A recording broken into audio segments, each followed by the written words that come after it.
Okay. Good afternoon, everyone. This is Kılıç Kanat, the research director of the SETA DC. And today we have a panel on the upcoming NATO Summit and Turkey-US relations, and what should we expect from the Biden-Erdogan Summit in the NATO meeting. So we have two panelists today. Luke Coffey, Director of Douglas and Sarah Ellison Center for Foreign Policy in Heritage Foundation, and Muhittin Ataman, the Foreign Policy Director of the SETA Foundation. And I think I don't need to make a long introduction about the state of Turkish-American relations. We already have enough for the last probably 10 years now. We have been reading and writing about the state of the relations. And one crisis after another, it become almost a crisis-driven relationship. However, there are now high hopes about the meeting at NATO.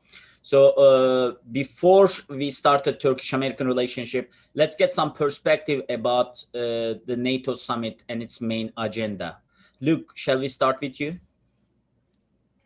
Great. Kilic, thank you so much for moderating and inviting me back here. And thanks, Sita, for inviting me back to speak. I look forward to when we can do these all in person again. But in the meantime, this is fantastic. So thanks for that. Yeah, in terms of this NATO summit, it is particularly important. You hear this all the time before every NATO summit, that this is the most important summit since the last one. But in many ways, this one actually is important for a number of reasons. Firstly, the biggest military operation that has been occupying the focus of the alliance over the past almost 2 decades in Afghanistan is really coming to an end for NATO. So this will be the first summit where the main focus or one of the top focuses will not be on what the strategy is in Afghanistan for NATO forces. Now, I think a lot of that rhetoric and discussion will change to how do we continue to support the Afghan government after we all leave and that sort of thing. But Afghanistan, the fact that there are very few NATO troops left on the ground in Afghanistan now, and this is the first summit since this has been the case, makes this summit important. Secondly, and this is an obvious one, this is the first NATO summit since the pandemic. NATO had done quite a bit, and especially in the earlier days, delivering PPE to different countries in the North Atlantic area, helping out where possible. I personally don't foresee dealing with pandemics as becoming a core task for NATO. NATO is an intergovernmental security alliance. It doesn't have the policy competencies required to deal with pandemics, but it certainly has a role to help during a pandemic. And we saw this. I suspect lessons will be learned. This will be discussed in case NATO is ever needed again. Another reason why this summit is important is because this is the summit that is taking place before NATO publishes its next strategic concept. The strategic concept, for those who may not be familiar with this term, is the policy document that is meant to guide the alliance and the leaders of the alliance on the big geostrategic issues. The last strategic concept was published at the Lisbon Summit in 2010. Now think what in the world has changed since 2010. Arab Spring, Syria, Libya, the pandemic, Russia's invasion of Ukraine and occupation of Crimea, just to name a few things. I mean, there are many, many, many more. So it's important that NATO uses this time to develop the strategic concept to get the alliance focused on future challenges and future threats. And then, of course, finally, the reason why this summit is notable is because this is the first summit for President Biden to join. And there's been a lot of ups and downs in the transatlantic relationship over time. With President Trump, the rhetoric was often way off, but many times the policies were good. They were right there where we needed them to be. With President Biden so far, and we're in very early days, so it's difficult to see how this will play out, but you often get the right amount of rhetoric, but then the right rhetoric, but in the relationship, but then you have problems with the policies coming out. Nord Stream 2 is a good example. It was just announced this week that the White House budget request for the European Deterrence Initiative is actually 20% lower than what it was last year. So that's not good. But on the positive side, the Biden administration is, at least for now, frozen further US troop withdrawals from Germany. So again, it's a mixed bag. It's not a very clear cut. In terms, I'll end here for this question, Kilich, but in terms of the agenda items, obviously, Russia is always lurking in the background and will be a top issue. Then you'll have different groups inside NATO pushing for certain things. You'll have Central and Eastern Europe pushing for deterrence and especially a focus on the Black Sea. You'll have the Biden administration and a few others probably in Western Europe pushing for a climate change agenda, which again, NATO lacks the policy competencies to deal with the challenges of climate change, but this will still be top of the list. And then you'll have a lot of people wanting to discuss China. And my personal view is that until China becomes a military threat in the North Atlantic area, north of the Tropic of Cancer, which is what NATO's founding document describes as NATO's area of responsibility. So China becomes a military threat. The alliance itself is very limited in what it can do to counter China, but the member states are responsible for doing this, and they should work together. And perhaps NATO is a way where they can coordinate what the different member states are doing with China. So I'll end there. Thanks, Kilich. Thank you, Luke. Professor Ataman, your opinion about NATO summit, the agenda, and what should we expect from the summit? Well, I think as Luke has just mentioned, it is a significant meeting since it's the first one after the COVID-19 pandemic. And since then, since last summit, there has been too many things going on in the Eastern European front, and there are still ongoing tensions and increasing tensions between Turkey and especially some NATO members, the United States in particular. So I hope that this is one of my expectations regarding the meeting, the summit meeting, that it will create an opportunity to repair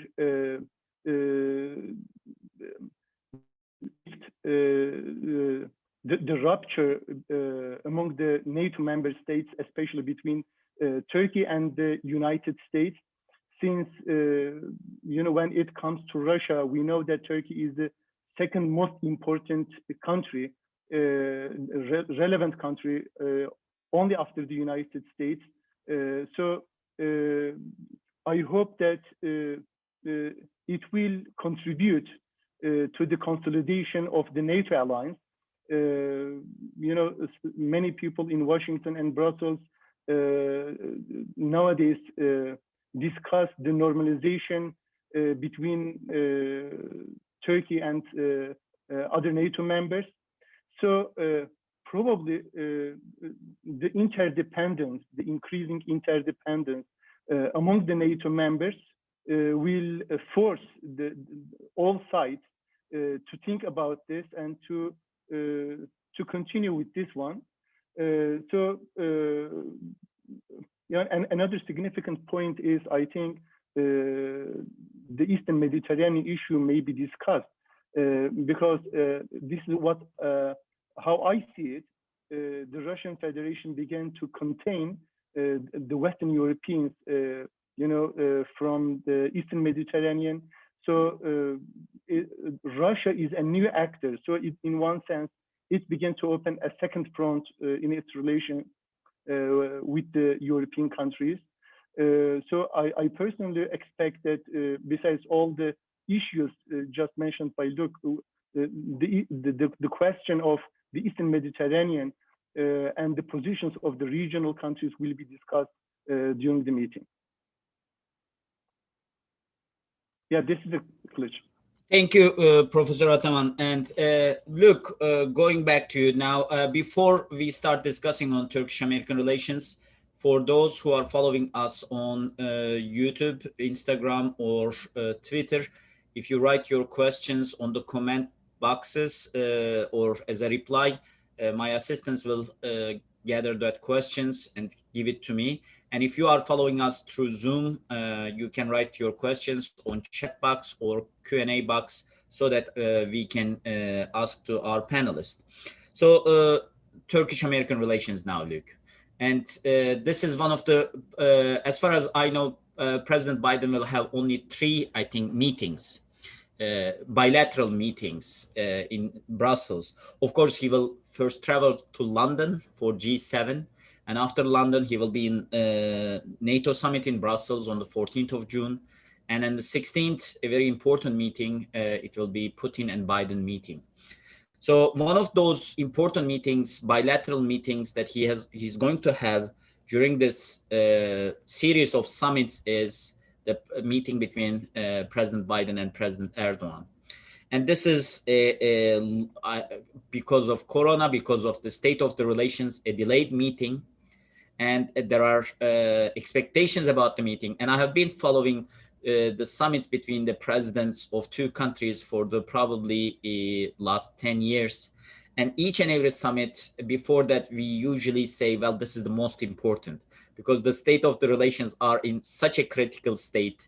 This is probably the most important one. And given the uncertainties, a lot of uncertainties, a lot of crisis and tensions in relations, this will be probably one of the most important summits. And what would you expect from this summit between President Erdogan and President Biden? Thanks. Firstly, I think it's important that we manage expectations on this meeting. I almost think calling it a summit is making it seem bigger than what it really is, and might unnecessarily inflate expectations on what people hope will come out of it.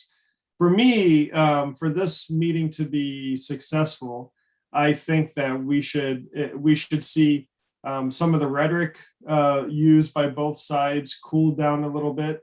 I think we should try to compartmentalize some of the more contentious issues, such as US support to the YPG, PKK terror group in Syria, the S-400 issue with Turkey buying the S-400 from Russia, the F-35 program and all the issues related to that, Gulen. I mean, there's a whole laundry list of like these big issues, right? But because the US-Turkish relationship has been, very deep and long for so many years, we've almost now all figured out a way, almost subconsciously figured out a way, at least on the technical level, to keep the relationship going. Well, it's almost like we're living in 2 different worlds. We have the world of like S-400 and YPG, and then we have the world of intelligence cooperation, military cooperation, NATO, Afghanistan, that sort of thing. So I would like us to focus on building confidence, restoring some of the confidence in the relationship, focusing on the issues where we have commonality. Ukraine, for example, Afghanistan. It is my understanding, and it has been reported that the US went around NATO and asked, will any member step up to the plate and help provide security for Kabul International Airport after the withdrawal? And every NATO member said no, Turkey said maybe, and now it's my understanding that Turkey has said yes. This sort of interaction between the US and Turkey would not take place if relations behind the scenes were really as bad as they appear publicly. So Afghanistan is another issue where there's commonality, where we can find support. NATO issues in general, but specifically NATO enlargement. The United States and Turkey are some of the 2 strongest alliance members advocating for NATO enlargement, especially as it pertains to Georgia. Or the strategic concept that I mentioned. It'd be great to see the US and Turkey working together inside the alliance to shape the strategic concept, because I think when it comes to the North Atlantic area, the US and Turkey have a similar view of the threats and challenges. And then, of course, there's energy issues. And this hasn't been reported as much, but US LNG imports into Turkey have skyrocketed. And meanwhile, there's been reductions in Russian and Iranian LNG or Russian and Iranian natural gas. So this is an area of further cooperation. So in sum, I would like to see confidence building. I don't want them to try to solve all the big problems at once. I want to see confidence building, and I want to see a restored, calm rhetoric between the two leaders. Professor Ataman, your expectations about the meeting, and given the fact that yesterday National Security Advisor Jake Sullivan made a respond the question about the summit and mentioned Eastern Mediterranean, which you mentioned right now about one of the agendas of the NATO meeting, Syria, Iran, as well as the role that Turkey will play in Afghanistan as one of the part of the expansive agenda of the summit.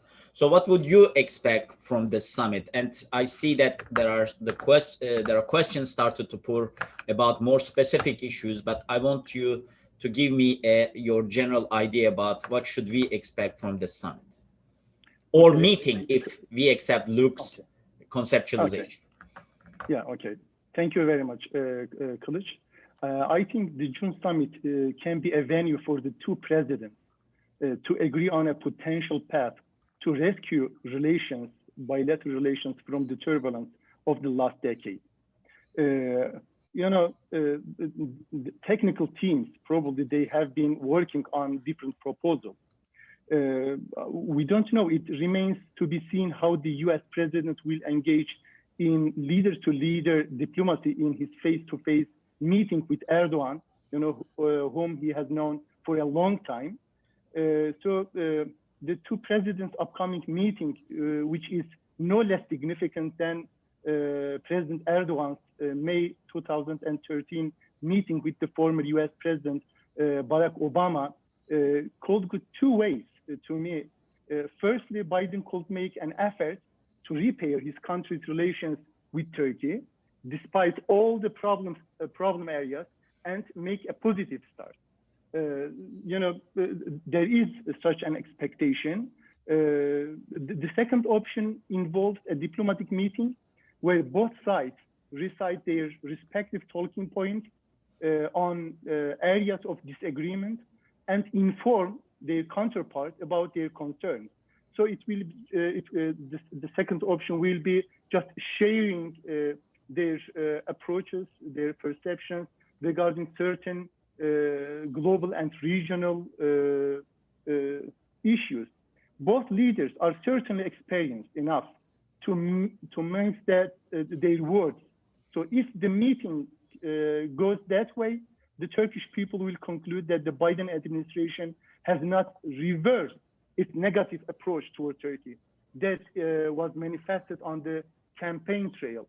So as just Luke has mentioned, I think one of the most important factors is, just to change the current negative stance, that is to build somehow some trust, that is to eradicate the mistrust between the two sides. So since the two countries attach great importance to the future of NATO, to the consolidation of the alliance. So I hope the discussion over NATO itself will make a contribution, that is, it increases the chance for a positive start. My view is that the atmosphere in Erdogan's upcoming meeting with Biden will set the tone for Turkey's relations, not only with the United States, but also with the EU member states for the next several years. Thank you, Professor Ataman. And you mentioned the personal chemistry between leaders and how it will impact the relations. Actually, yesterday, one of the things that Jake Sullivan said, actually, in quote, President Biden knows Erdogan very well. The two men have spent a good amount of time together, and they are both, I think, looking forward to the opportunity to really have a business-like opportunity to review the full breadth of the relationship. We don't know what this business-like opportunity means, but it may mean transactionalism, transactional partnership, or it may be something different. And as you mentioned, the state of the relations between two leaders have always been important in Turkish-US relations, starting from probably 1980s when Özal had very good relations with George H. Bush.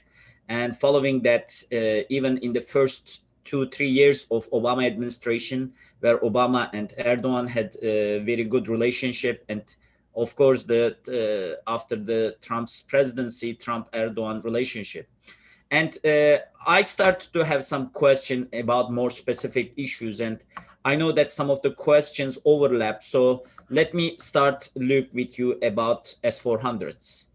And there are a bunch of questions on S-400s coming from social media and from our Zoom audience. And one of the question is, I think the gist of all of these questions is, can this crisis be resolved? And if you were in the shoes of one of the advisors right now, what would your recommendation be to resolve this crisis?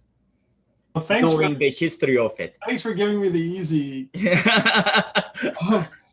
Right. Well, yes, I do think this could be resolved, but it's going to take some creativity and some flexibility by all sides. I mean, the first thing about this debate, I wish both sides would take a step back and develop a better understanding on what concerns the other. So Americans need to understand why Turkey ended up with the S-400 and why they see they have certain security needs that the U.S. seemed unwilling to help them address. Meanwhile, Turkish officials need to do a good job at understanding how this looks from a U.S. point of view. You know, a NATO country operating such an advanced Russian air defense system. I think both sides just need to understand each other's positions a little better. Can this issue be resolved? Probably over time. Is going to be resolved at this upcoming meeting? Most certainly not.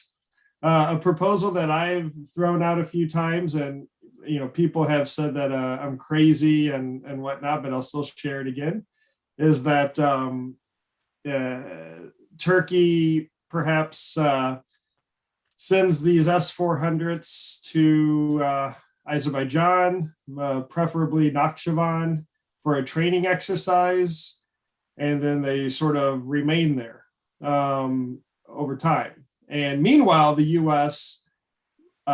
Lifts these restrictions or these concerns about Patriot to Turkey, delivers Patriot to Turkey, gets Turkey back in the F-35 program. So Turkey could keep the S-400 under its control, operated by Turkish soldiers in neighboring and brotherly Azerbaijan, in Nakhchivan. So there's still that land border there. This would not make Russia very happy, but as an American, this is an added bonus. But this would be a problem that Turkey would have to deal with. Wouldn't make Iran very happy. And again, I view that as a bonus.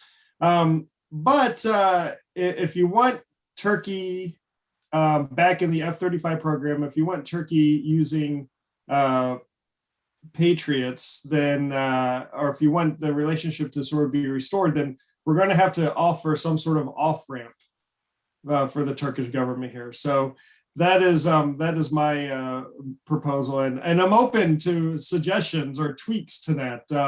I'm not saying it's the best idea in the world, but frankly, I'm not hearing any other good ideas either. So that's my take on it. Okay, Rich, I see your hand after S-400. You will be on. Luke, there's a follow-up question for this. Before Professor Ataman, I want to ask you that. Mark Kimmett is asking, is the S-400 a US-Turkey problem or a F-35 consortium/Turkey problem? As the issue is that it's a major threat to the F-35. It's both. It's a U.S.-Turkey problem in the sense that, rightly or wrongly, actually wrongly, the F-35 is viewed as a U.S. platform, but it's not. It's a jointly developed multinational platform. But because there's this perception that the F-35 is a U.S. platform, and because there's already so much tension in the U.S.-Turkey relationship, the S-400 issue gets uploaded onto the U.S.-Turkish bilateral stage. It's not necessarily accurate, but that is the reality, I would say. But it's also a F-35 consortium/Turkey problem, because Turkey was a major contributor to the F-35. It had contributed hundreds of millions of dollars in its development. It was about ready to receive ownership of a few F-35s when all this happened. And Turkey is responsible for the supply chain for of the F-35. And this is proving to be very difficult to overcome and solve this issue of the supply chain. So, of course, the technical aspects of why the S-400 being in the same country, in the same area as F-35 remains, and it continues to be a problem, that impacts everyone using the F-35. So I don't see this being resolved with Turkey operating S-400 inside Turkey and having the F-35. I don't think it'll be resolved this way. It's definitely a problem for all the countries that are involved in the F-35 program. But interestingly, you have, Secretary General Stoltenberg, who has been over the years performing like diplomatic gymnastics to try to convince everyone that, well, it's okay without saying it's okay, and it's not going to be a problem, and everything. And I guess as Secretary General of NATO, that's his responsibility, and he's done a very good job at that. But he's also the Secretary General of NATO. Of course, has a lot of countries involved in the F-35 consortium, and there's a lot of genuine concerns by the F-35 users. So yeah, it's both a U.S.-Turkey problem and an F-35 consortium and Turkey problem. So if it is a part of it is about F-35 and Turkey, do you expect countries like India to get a waiver for the CAATSA sanctions for purchasing S-400s or not? Luke, your mic is on. Sorry, I've only been doing this for about 16 months now. So I should be able to unmute. No, I don't know if India getting F-35 is seriously on the cards. And also there's a lot of, so I think that's a hypothetical that I'm not willing to engage on. But I do know that, and I'm not a South Asian expert either, but I do know that with the CAATSA sanctions in India, among policymakers in Washington, rightly or wrongly, there is a different attitude that can be taken. I think mainly because India is not in the same security alliance like NATO that Turkey is in with the United States, or India has had a very long history of kind of spreading out where it gets its defense imports from. So the situation, look, if any country operating the S-400, I find alarming, just like that's my natural instinct. But I also understand the world's not black and white, and it's, very often these issues are very complex. And so I'm very hesitant to try to apply the situation with India to the situation with the US and Turkey. Professor Ataman, your turn. About two questions. Number one is about S-400. What is the Ankara's perspective, and what would be your solution for this problem, your proposal to solution? And what do you think about Luke's idea about sending it to Azerbaijan? How does it look? Does it look a feasible solution for Turkey?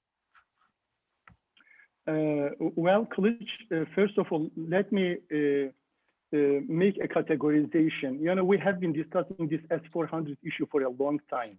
Whether it was or it is a cause of the rising tension between the United States and Turkey, or is it one of the results of the rising tension between the United States and Turkey? And there is, I think, different opinion on this one. For the American side, it's the cause, but for the Turkish side, it's the result of the rising tension between the two sides. For this, we have to focus on the confidence building measures between the two sides. The second categorization is, I don't know whether the discussion should focus on the technical dimension of this topic, of this subject, or the political dimension. I think for the American side, the issue is much more political than technical. Secretary General Stoltenberg, for instance, several times he explained that it will not create a big problem for the NATO alliance. That is, the Turkish excess of S-400 will not create a big problem, a big technical problem. I think for the United States and for many other NATO members, the main problem is the political one. Many countries, they consider this transaction as a kind of shift of axis in Turkey's foreign policy orientation. For sure, it will create some kind of diversification for the Turkish weaponry system. That's true. But we have to clarify these two dimensions, whether the technical dimension or the political dimension dominate. At this point, I think it will be very difficult to ask Turkey to abandon this process. And the United States administration is quite quick, when it adopted sanctions on Turkey over its purchase of S-400 missiles, defense missiles. So the Turkish side expects the goodwill from the United States administration, that is to solve this problem through dialogue and negotiations. But when we look at the current process, we see that somehow the American side tried to force Turkey at least to abandon this, or to find a way not to activate this S-400 system. Regarding the looks expectation, I think it will not be the case. That is to send this to Azerbaijan. First of all, Azerbaijan does not want to remain in between. From the beginning, unlike Armenia and many other ex-Soviet republics, Azerbaijan is quite careful not to take one or the other side in the rivalry between the West and the Russian Federation. So far, it has successfully adopted and implemented this neutral position. So probably sending S-400 may question this position. So the Azerbaijani government probably may not accept this just from the Azerbaijani part. From the Turkish side, for the Turkish side, it has a domestic dimension as well. It will be quite difficult to persuade the Turkish public at this point, after spending billions of dollars, and there is no guarantee that the United States will provide Patriot missiles or some other alternative. So the main problem here is there is no trust, no confidence between the two sides. Considering this negative perception of Turkey in the United States, it will be quite difficult for me to solve this problem at this stage. So the two sides have to postpone this. As a last point, Turkey, I think, in its bilateral relations with the United States, attach greater importance to the American support for YPG and for the FETÖ terrorist networks. So unless the United States change its position in this regarding these two non-state actors, probably it will be very difficult for the Turkish side to be persuaded by the United States officials. Okay, thank you. And as far as I understand, go ahead, Luke. I just quickly add 2 points to clarify my suggestion about Nakhchivan. The reason why I did pick Nakhchivan is because I thought it would at least be within the spirit of the 1921 Treaty of Kars. So it would be that much more palatable and acceptable to all the parties involved. And I want to reiterate that this proposal would definitely not work unless the U.S. gave a ironclad guarantee that it would offer Patriot.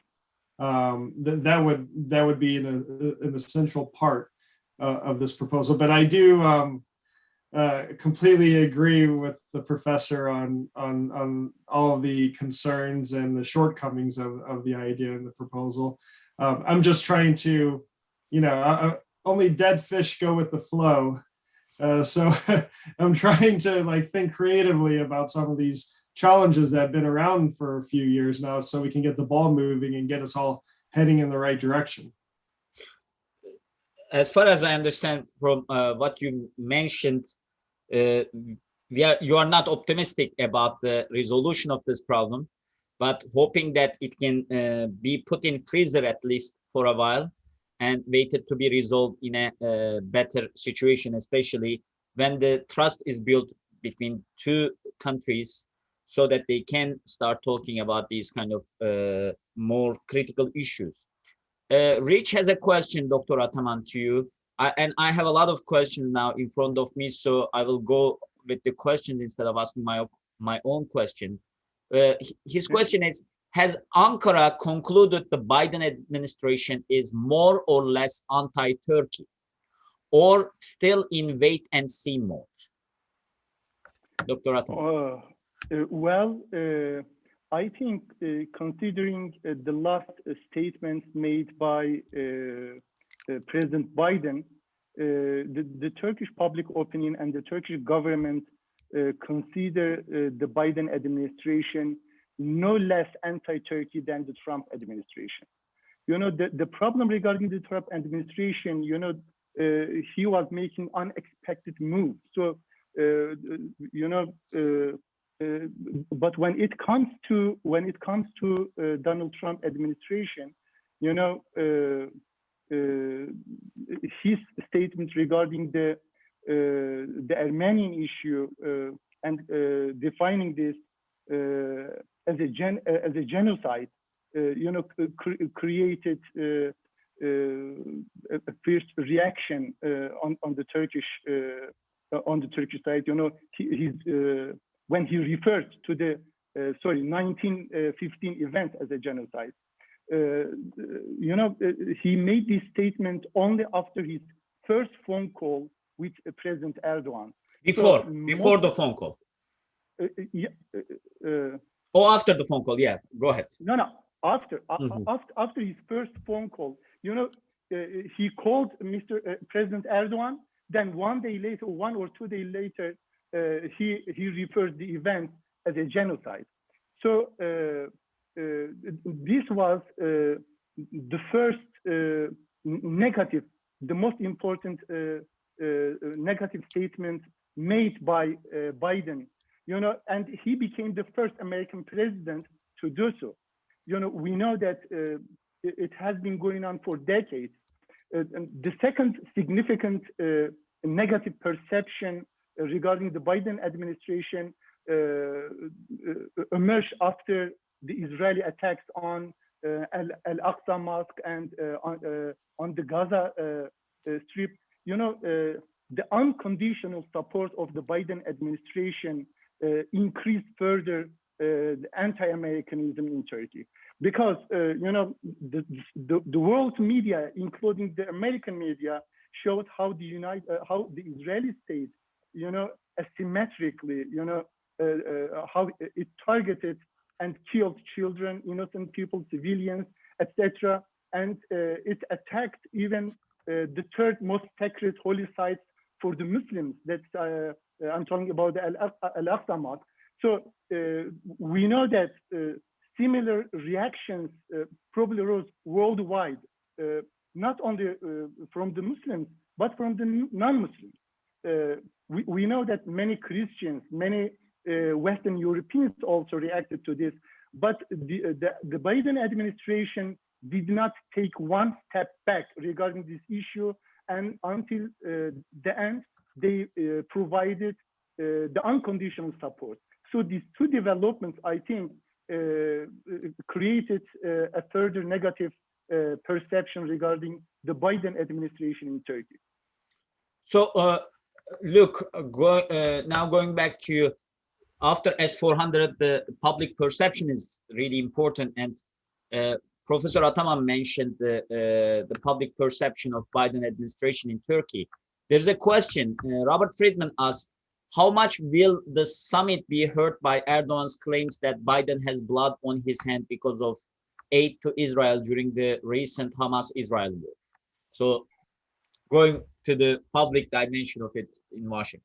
Yeah, look, I don't think this is going to, unless Biden takes this personally, this issue has already moved on in Washington. I mean, very few people, this wasn't even really reported in the US media, as you know, unless you really focus on these issues, of course you heard about it.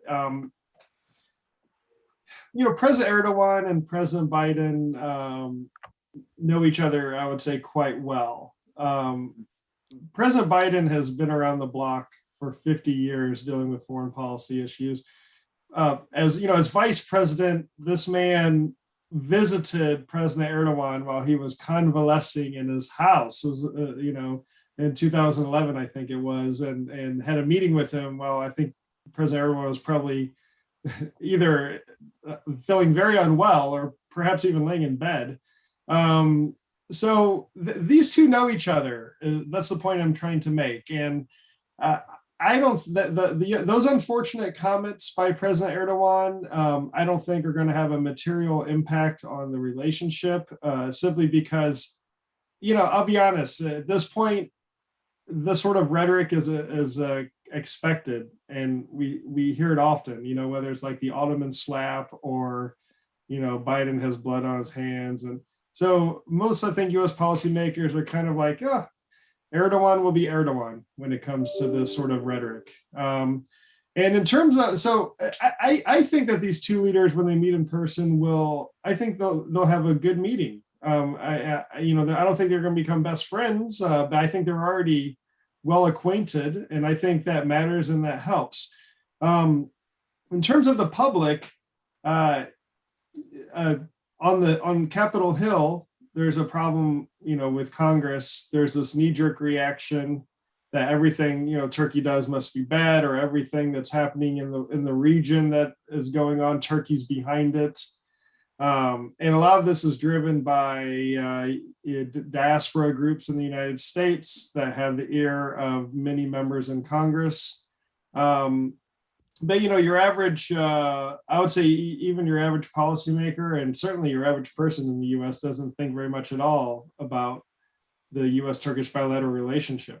And let's also be honest, it's not as if America has always had like this really positive image among like the average person in Turkey either. I mean, throughout this recent history, going back to 1949, you know, there's always been a slight anti-American sentiment in some corners of society in Turkey. So this is just the reality, and I think that as long as our leaders, the leaders in Turkey and the leaders in the United States, recognize the importance of each other in this relationship, then I think everything will be okay. So I'm not so much worried about what, you know, what's thought on like Joe Public on the streets of America think about Turkey, or I'm not really concerned about what anyone on the streets in Turkey think about America. I'm concerned by what the leaders of these two countries and the establishment in both countries think about each other. Thank you, Luke. And now going back to another controversial issue between two countries, US assistance to YPG, a branch of PKK in northern Syria. And Professor Ataman, what would you advise the US side on this? And what would be the solution of this crisis? Because this is probably one of the most significant issues. We are talking about the anti-Americanism in Turkey, probably the most significant source of anti-Americanism in recent years, or negative attitude towards the United States has been the US assistance for YPG. And the fact that this assistance came at a point when PKK, the terrorist attacks of the PKK was rising in Turkey, generated a significant anger and frustration among the Turkish public. And for those who have been following, this is not a new issue actually. When after the first Gulf War, this issue started, and after the Iraq War, U.S. invasion of Iraq, the lack of U.S. military interventions to PKK camps in Iraq also generated this. So it has a long history. And now it's radiated towards Syria, and it become, with the direct military assistance of the United States to YPG, it become a more significant and critical issue. What would you expect from the meeting, and what would you propose to resolve this? To me, Kılıç, I think the two crises, the two issues are the most important when it comes to the Turkish-American relations. The first one, as you have mentioned, these are the preconditions for the resolution of other crises. Mm-hmm. The first one is the American support for YPG and PKK. You know, we do not make any we don't differentiate these two organizations. We know that it is the Syrian branch of PKK, and even the Americans, they know that. Every observers of the region, they know well that it is the Syrian branch of PKK. So the first precondition is this one. The second one is the American direct or indirect support for FETÖ members and hosting them in the United States, providing financial support for them. Okay, so these two problems are considered as two main domestic threats. So for Turkey, these are domestic threats. And the United States, through supporting these two organizations, it directly intervenes. This is the Turkish perception. Many bureaucrats, officials, and the majority of the Turkish public thinks in this way. And it becomes a direct or indirect intervention of the United States to the Turkish domestic politics. Okay, so these two are preconditions. When it comes to the United States role in northeastern part of Syria, we have a saying in Turkish, gölge etme, başka ihsan istemem.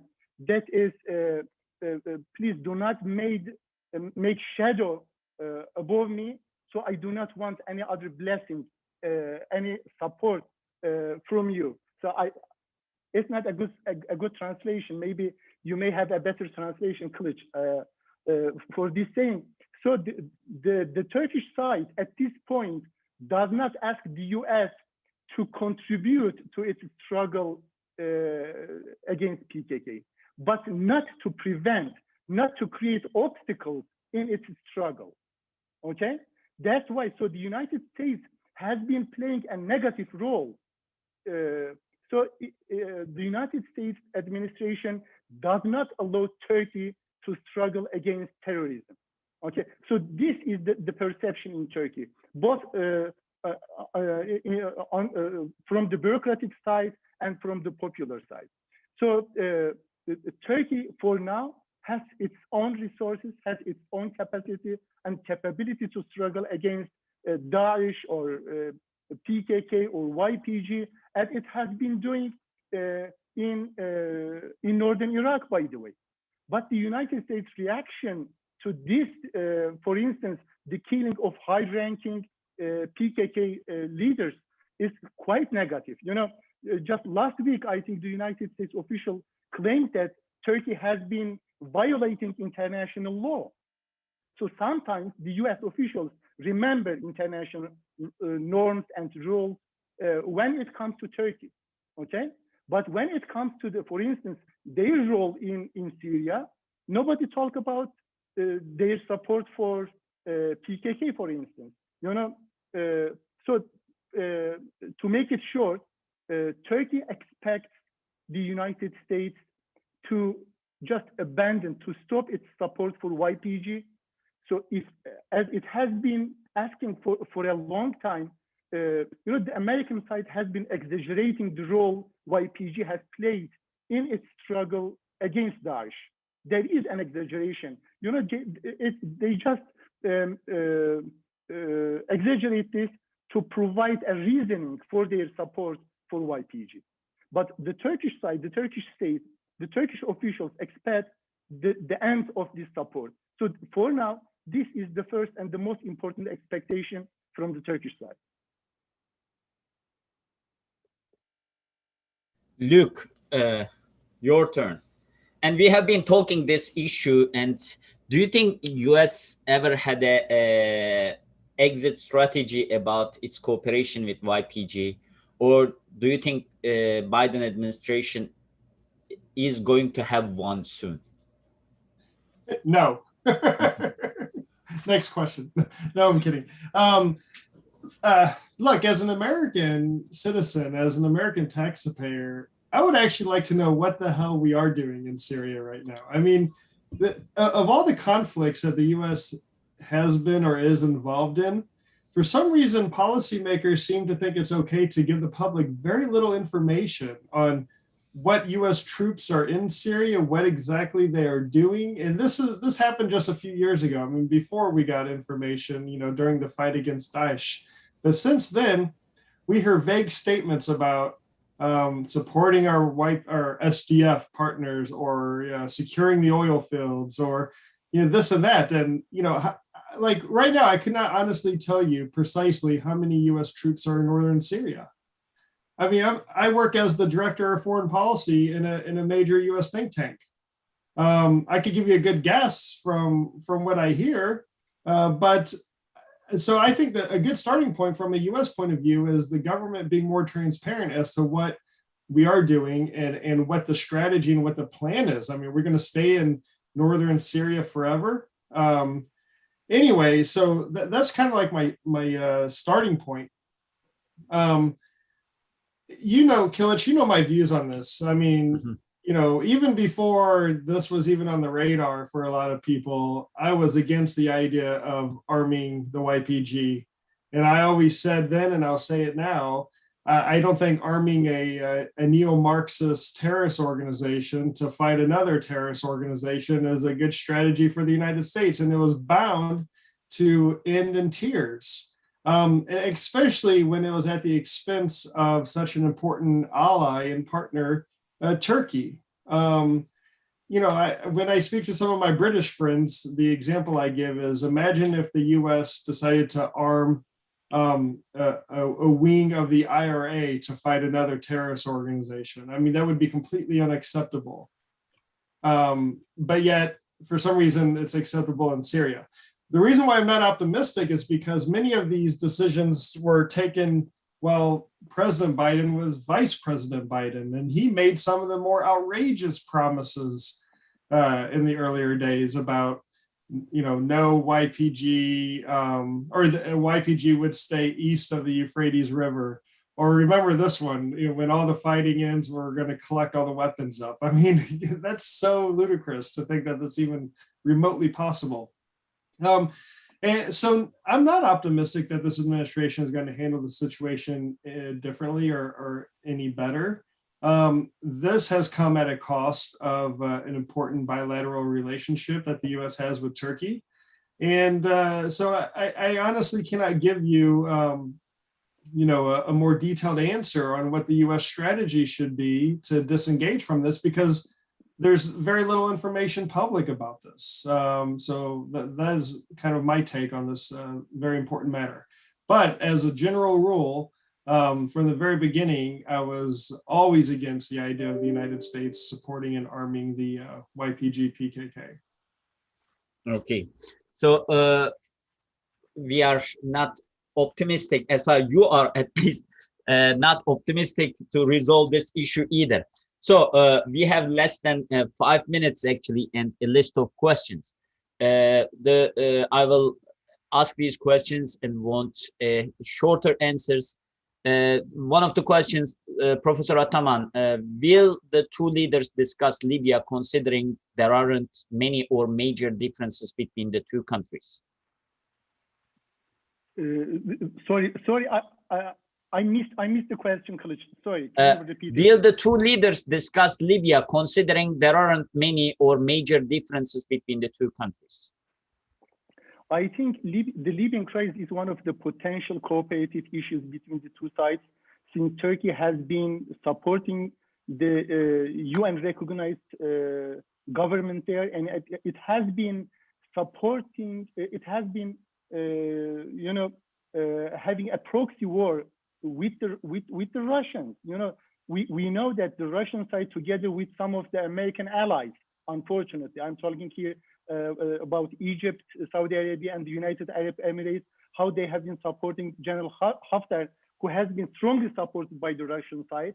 So for now, it seems that it's not one of the main issues between the two sides. They can talk about this, but it's not a major issue between the two sides. Okay. Luke, a question to you from Nicholas Kast. US media do not differentiate between PKK and the Kurds. What can Turkey do to demonstrate that that doesn't share that view, that it can accommodate legitimate Kurdish interests and separate them from PKK? Would that help? Would that be helpful Biden administration to develop an exit strategy? Yeah, again, well, the question is absolutely right, and the U.S. media or even U.S. policymakers don't differentiate between the different groups of Kurds, and that is why we are where we are today in this mess, in my opinion. And sadly, I don't think there's much that Turkey can do at this point to help or to change this in the United States. I think it's the responsibility of U.S. policymakers and Congress. Excuse me, members of Congress and their staffs to educate themselves, to learn about the different groups, to see that, it's not just, one monolithic organization operating across 4 different countries in the Middle East. This is a very diverse ethnic group with a lot of competing interests and different history and everything. So the sooner we realize this, the better, but I'm not optimistic that that's going to happen anytime soon. Last question, Professor Ataman, to you. It is a follow-up to Robert Friedman's question, actually. Does the U.S. statement condemning Erdogan for anti-Semitism affect the outlook of the meeting? Oh, come on. I think this is a joke made by the U.S. officials. We all know that anti-Semitism is a Western concept. It emerged in the West. Overall, historically, there is no anti-Semitism in Turkey. Just ask these questions to the Jewish people living in Turkey who received them more than 500 years ago when they were killed by the Europeans in Andalusia, okay? So there is no anti-Semitism. Overall, there is no anti-Semitism in Turkey. And probably most Western officials, including the Americans, they do not make any difference between the critics against the Israeli state and anti-Semitism. So they consider any harsh critic against the Israeli state, against their illegal occupation and expansionism, in the Palestinian territories, they consider all these critics as anti-Semitism. We have to stop this. All these, anti-Israeli critics should not be coined as anti-Semitism. These two are two main different concepts. Here in Turkey, most people, they are anti-Zionist, but not anti-Semitic. Please, let's be clear on this one. So, here among the academics, we do not take this seriously, really, and it was a quite shallow explanation made by the State Department, by the way, accusing Erdogan for anti-Semitism. Yeah, you can make some critics, you can criticize for sure President Erdogan, but not in this issue. And Turkey has been ready, for instance, to normalize its diplomatic relations with Israel. Just because of the conjecture, it is the Israeli side and the Netanyahu government who so far insistently rejected the Turkish demand and has been trying to isolate Turkey in the Middle East. This is the story on this issue. Yeah, thank you very much. Thank you very much. Thank you, gentlemen. And we are looking forward to meeting on Monday. And I will propose you to get together again after the meeting, have another Zoom meeting about the outcomes of this meeting. Thank you very much, Luke. Thank you very much, Professor Ataman. And thanks for the audience for following us, and hope to see you in the next SETA DC panel. Have a good afternoon. Have a nice day. You too.